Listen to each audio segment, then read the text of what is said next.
हमारे घरों में साबुन आता है, Lux, Lifebuoy, Liril, Rexona, Pears, Camay, Palmolive, Johnson and Johnson वगैरह वगैरह। ये सब साबुन क्यों खरीदते हैं? एक बार मैंने एक भाई से पूछा कि लक्स से क्यों नहाते हो? कहने लगा माधुरी दीक्षित कहती है। एक दूसरे से पूछा कि तुम क्यों लगाते हो? कि हेमा मालिनी कहती है। तो कभी माधुरी दीक्षित और हेमा मालिनी कुएं में गिरेंगे तो हम भी गिरेंगे। ये बेवकूफी मत करिए। और मैं शायद आपको मालूम नहीं है कि माधुरी दीक्षित या हेमा मालिनी या कोई भी फिल्मी हीरोइन लक्स से नहीं नहाती, साबुन से नहीं नहाती। तो आप पूछेंगे मुझको कैसे मालूम?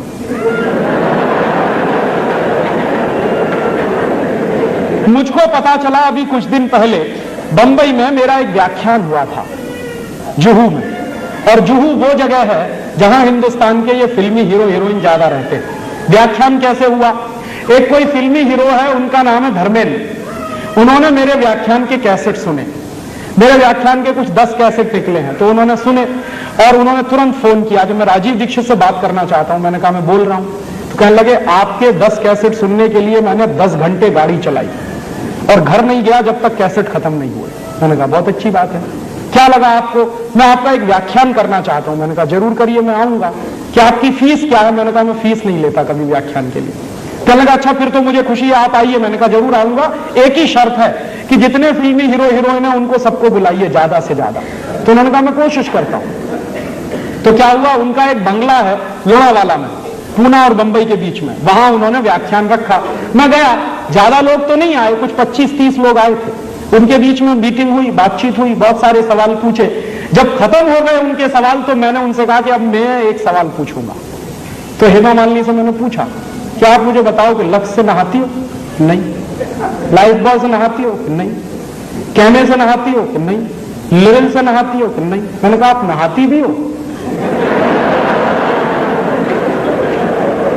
तो कहने लगी नहाती तो रोज हूं। मैंने कहा फिर किससे? तो उन्होंने बताया चने के आटे में मलाई डाल के नहाती हूं, माने बेसन में मलाई डाल के नहाती हूं। तो मैंने कहा अगर आप बेसन में मलाई डाल के नहाती है तो ये बात पूरे देश को क्यों नहीं बताती? कहने लगी डर लगता है। मैंने कहा क्या डर लगता है? कि अगर हिंदुस्तान की सभी बहनों ने बेसन में मलाई डालकर नहाना शुरू किया तो सब हेमा मालिनी हो जाएंगे। तो मेरी तो कुर्सी खतरे में पड़ जाएगी।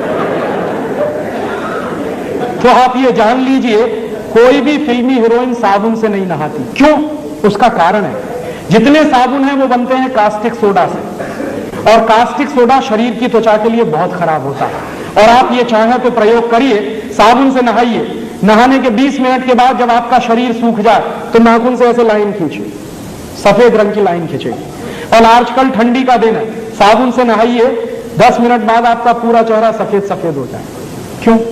उसमें जो कास्टिक सोडा है वो आपकी शरीर की त्वचा से चिपक जाता है, चाहे जितना पानी डालिए धुलता नहीं। इसलिए साबुन सबसे रद्दी चीज है। तब आप पूछेंगे बेस्ट क्वालिटी क्या है? बेस्ट क्वालिटी है मुल्तानी मिट्टी। मिलती है अभी भी इस देश में, खरीद लाइए बाजार से। क्या करें उसका? मुल्तानी मिट्टी को दही में डाल दीजिए रात को, या दही की ताक में डाल दीजिए, सवेरे तक एकदम मुलायम हो जाएगी। उसको पेस्ट बनाइए, शरीर पर ऐसे ही लगाइए जैसे साबुन लगाते हैं, और नहा लीजिए गर्म पानी से, एकदम फ्रेश हो जाएंगे आप। दूसरा तरीका, चने का आटा माने बेसन, उसमें मलाई मिलाइए, पेस्ट बनाइए, उसको रगड़िए और उससे नहाइए। तीसरा तरीका, आप जो है अपने घर में ले आइए मसूर की दाल का आटा, मसूर की दाल होती है उसको पिसवाइए, उसका आटा बनता है, उसमें शहद मिलाइए, मध मिलाइए और उसका पेस्ट बना के उससे शरीर को लगाइए और गर्म पानी से नहाइए, आपकी स्किन एकदम सॉफ्ट हो जाएगी। चौथा तरीका, मुल्तानी मिट्टी लीजिए, अरीठा का पाउडर लीजिए, शिकाकाई पाउडर लीजिए, तीनों को बराबर बराबर मात्रा में मिलाइए, डिब्बे में बंद करके रखिए। 1 साल तक इसका कुछ नहीं बिगड़ता। नहाने के 20 मिनट पहले 1 चम्मच पाउडर 1 गिलास पानी में डाल दीजिए और उस पानी से पहले शरीर के बाल धो लीजिए, आपके बाल टूटना बंद हो जाएंगे। और फिर उसी पानी से शरीर से नहा लीजिए, आप कोई साबुन लगाने की कभी जरूरत ही महसूस नहीं होगी। और आपको मैं बताऊं सबसे अच्छा, आपके यहां अकोला में गाय के गोबर से एक साबुन बनता है, और गाय के गोबर से जो साबुन बनता है, पिछली बार मैं आया था यहां से खरीद के ले गया था, और मैंने मेरे सब दोस्तों को बांटा, मैं भी नहाता हूं। मैं आपको सच बताऊं कि उस साबुन से नहाने के 10 मिनट के बाद शरीर में से खुशबू निकलती। फिर एक दिन मैंने पुराने कुछ ग्रंथ खोजे तो मुझे पता चला कि हिंदुस्तान में जब यज्ञ किया जाता था तो किसी भी राजा को यज्ञ करने से पहले गोबर से स्नान करना जरूरी होता था। भगवान राम ने भी यही किया था। जब भगवान राम ने यज्ञ किया तो गोबर से स्नान किया था, तब यज्ञ करने के लिए बैठ पाए थे। तो शास्त्रों में इसका वर्णन है और गोबर से स्नान करना बहुत ऊंची बात है। आपके घर में अगर देसी गाय है तो उसके गोबर से आप सीधे स्नान कर सकते हैं, नहीं है तो आपके अकोला में बनता है इतना अच्छा साबुन, और अगर आप वो खरीदेंगे तो पैसा कहां जाएगा?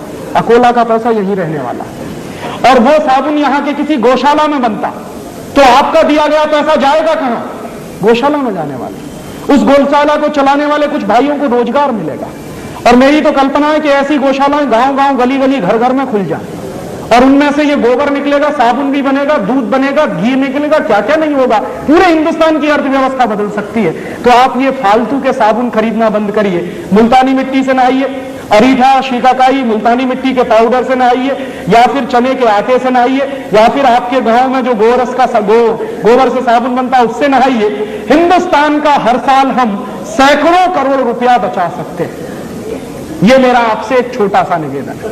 और ऐसे ही एक निवेदन और है कि कभी भी अपने घर में फेयर एंड लवली मत लाइए, क्योंकि ये फेयर एंड लवली के बारे में कहते हैं गोरेपन की क्रीम। अब आप मुझे बताइए कि अगर फेयर एंड लवली लगा के सब गोरे हो जाते तो दक्षिण भारत में तो कोई काला नहीं होना चाहिए। आप एक नहीं 100 फेयर एंड लवली लगाइए, आप जैसे हैं वैसे ही रहने वाले हैं। भगवान ने जैसा बनाया है हम बहुत अच्छे हैं। इस फालतू के चक्कर में मत पड़िए। क्यों? क्योंकि ये सुंदर बनने का टेंशन दुनिया का सबसे बड़ा टेंशन है। और आप एक चीज और जान लीजिए, सुंदर लोगों को याद नहीं किया जाता, जो लोग देश और समाज के लिए काम करते हैं उनको याद किया जाता। और भारत में तो शरीर की सुंदरता नहीं, आत्मा की सुंदरता देखी जाती है। यह शरीर आज है कल नहीं रहेगा, सबको जाना है, सबको बूढ़ा होना है। आज आप सुंदर हैं कल नहीं रहने वाले हैं। शरीर के चक्कर में फंस गए तो जीवन बेकार हो जाएगा। भारत का अध्यात्म यही कहता है। इसलिए आत्मा को सुंदर बनाइए, अच्छे काम करिए, आप खुद ब खुद सुंदर होते चले जाएंगे। तो सुंदर बनने के लिए कॉस्मेटिक्स की जरूरत नहीं है, सुंदरता तो कर्म से आती है। इसलिए घर में ये कॉस्मेटिक्स लाना बंद करिए। हजारों